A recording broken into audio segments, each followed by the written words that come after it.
All right, so are you ready for a wild one? Always. Okay, good. Because today we're diving into the life of Bummy Er, Davis. oh, yeah. Bummy A Davis. boxer, but well, a boxer whose story ends with a bang. Literally. Oh, wow. Yeah. So picture this. 1940s Brooklyn, Okay. a robbery, Uh-huh. and a 25-year-old fighter shot dead. Oh, jeez. Yeah, it sounds like something straight out of a movie, Well, right? yeah, it does. But here's the thing. What's that? There's so much more to Bummy than just that tragic headline. I bet. And luckily for us, we've got this incredible article from Boxing News. Oh, fantastic. And it really paints a picture of Bummy's life, both inside and outside the ring. I'm excited to hear more about this. What's really fascinating to me is that it's not just about boxing. Right. It's like you get a glimpse into a whole era. Absolutely. 1940s Brooklyn, Yeah. that melting pot of dreams and danger. Oh, yeah. And danger was something Bummy knew well, Oh, I bet. even from childhood. Yeah. He grew up in Brownsville, a neighborhood notorious for producing both top-notch fighters Oh, wow. and some of the most ruthless gangsters. That's quite the combination. Yeah. And get this, his own brothers were actually connected to Murder Inc., Oh, wow. the infamous Jewish mob. So violence wasn't just something he saw on the street corner. It was practically woven into his family history. It's almost hard to believe that this guy, known for his knockout punch, actually developed his skills defending his fruit and veggie pushcart. What? Really? Yeah, talk about a real-life Rocky story. I mean, that really does speak volumes about his scrappy nature, doesn't it? It does. I mean, he wasn't some privileged kid training in a fancy gym. Nope. Bummy learned to fight on the streets, protecting what was his. And that fiery temper. Let's just say it wasn't limited to the boxing ring. Have you ever heard of someone getting beat up for throwing a jelly bean?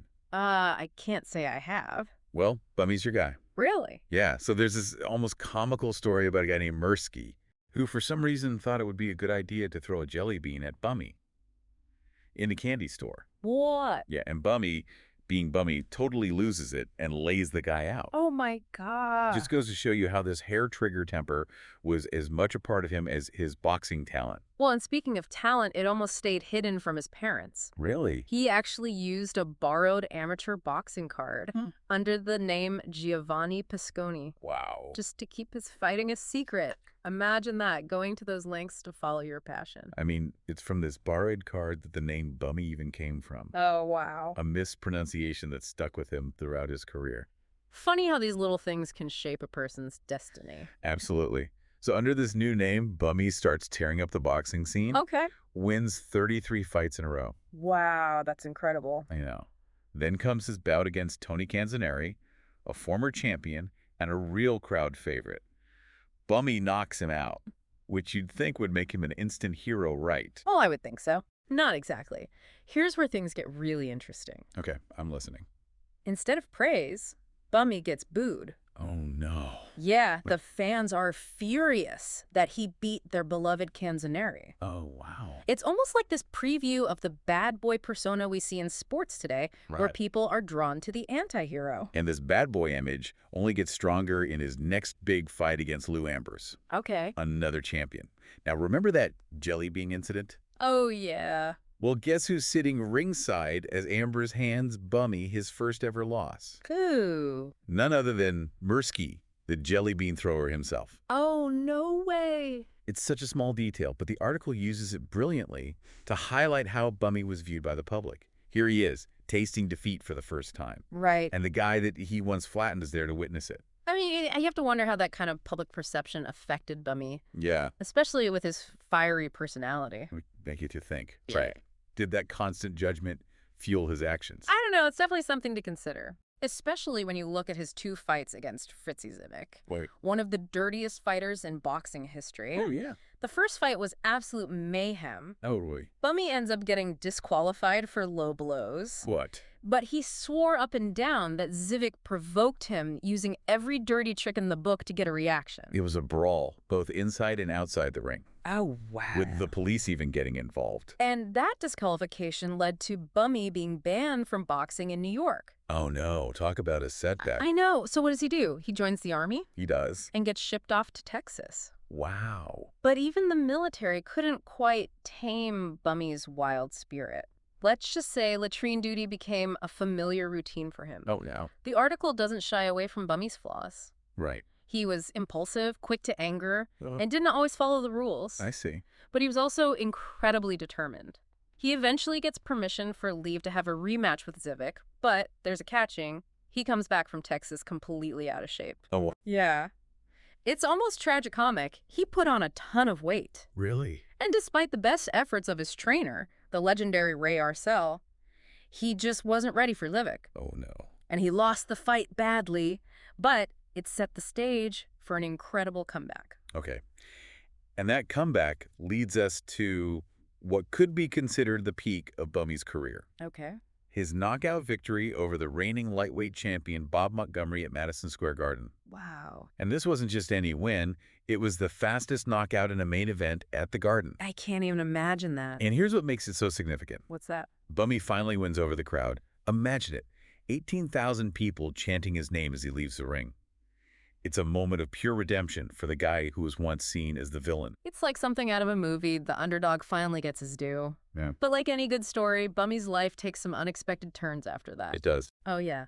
He doesn't stay at the top forever, though, does he? Yeah. The article makes it clear that Bummy's career, it was a roller coaster. He had those huge victories, but then some brutal losses against fighters like Oh, yeah, like Bojack, Bojack, Henry Armstrong. even Rocky Graciano. I think you're Graciano. Yeah, he definitely wasn't invincible. No. But even in defeat, he was a draw. Right. Fans just loved his fighting spirit, Oh. that never give up attitude. Yeah, but things were changing for Bummy outside the ring. They were. He was starting to think about life beyond boxing. And this is where the story gets really poignant. Yeah. Bummy starts investing in racehorses, He does. sells his bar, Wow. and begins making plans for the future. Huh.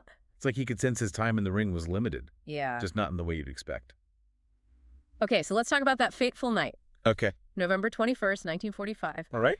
Bummy stops by his old bar, Okay. Duty's Tavern, to chat with the new owner, his friend, Arthur Palanksy. It's late, it's raining, the bar is pretty much empty. So just them. Just Bummy, Palanksy, a bartender, and an off-duty cop named Eddie Fritz. Yes. And then, in a scene straight out of a film noir, 4 armed robbers burst in. Oh, wow. They had already hit 6 other places that night. Jeez. So these weren't exactly small-time crooks. Can you imagine being in that bar? Oh, man. I can practically feel the tension in the room. Right.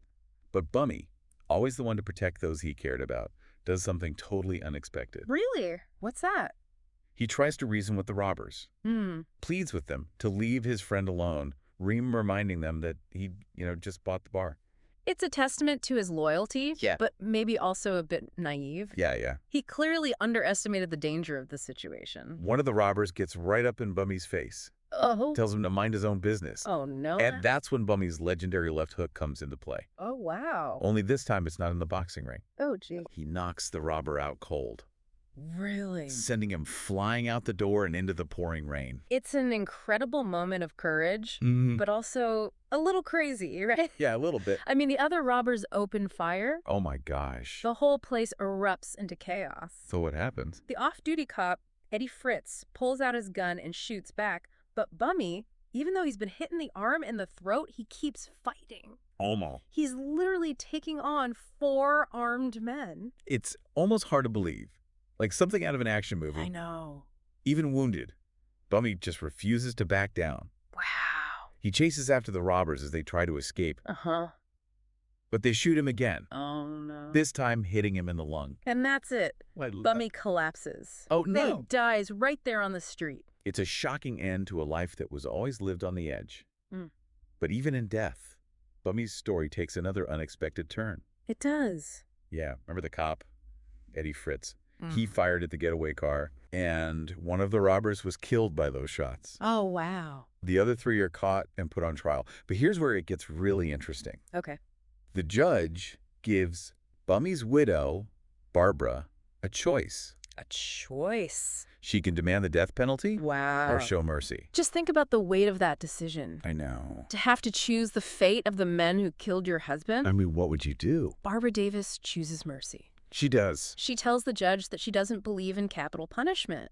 It's this incredible act of forgiveness, especially given the circumstances. It's an ending that leaves you with so many questions. Right. Was Bummy a hero? Yeah. A hothead? Hmm. A victim of circumstance? Yeah. Or maybe all of those things at once? Exactly. Yeah. Bummy Davis was full of contradictions. He was. He was tough, but also had a compassionate side. Right. He loved the spotlight, but also seemed to long for a simpler life. He was flawed, no doubt, Yeah. but also incredibly brave. Yeah. His story really makes you think about how the lines between good and bad, hero and villain, can be blurry sometimes.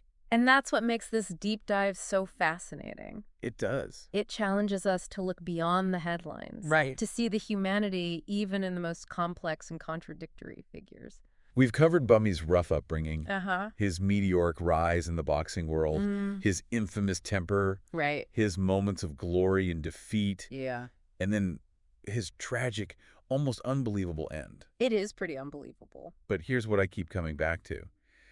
This guy who grew up surrounded by violence, who literally made a living with his fists, ultimately chooses peace, Really? even in death, Wow. through his wife's forgiveness. Yeah, it really makes you think, doesn't it? This whole like live by the sword, die by the sword thing. Right. You know, Bummy's story kind of flips that on its head. It does. He might have had his share of trouble, but ultimately his actions, and especially his wife's choice, they show a different side. That's what's so compelling about Bummy Davis. Yeah. He doesn't fit neatly into any box. It makes you question your own assumptions about tough guys, about second chances, and about breaking free from cycles of violence. And that's the beauty of these deep dives, Yeah. We peel back the layers, go beyond those easy labels and judgments. We get to explore the complexities of a life, all its contradictions and unexpected turns. Bummy craved that spotlight, but he also seemed to yearn for something more, a simpler life. Right.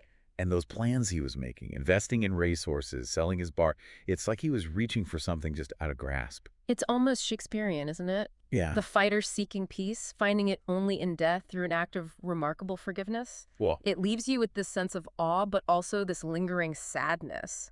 Like what could have been. so as we wrap up this deep dive into the life of Bummy Davis, I'm curious, Yeah. what stands out to you?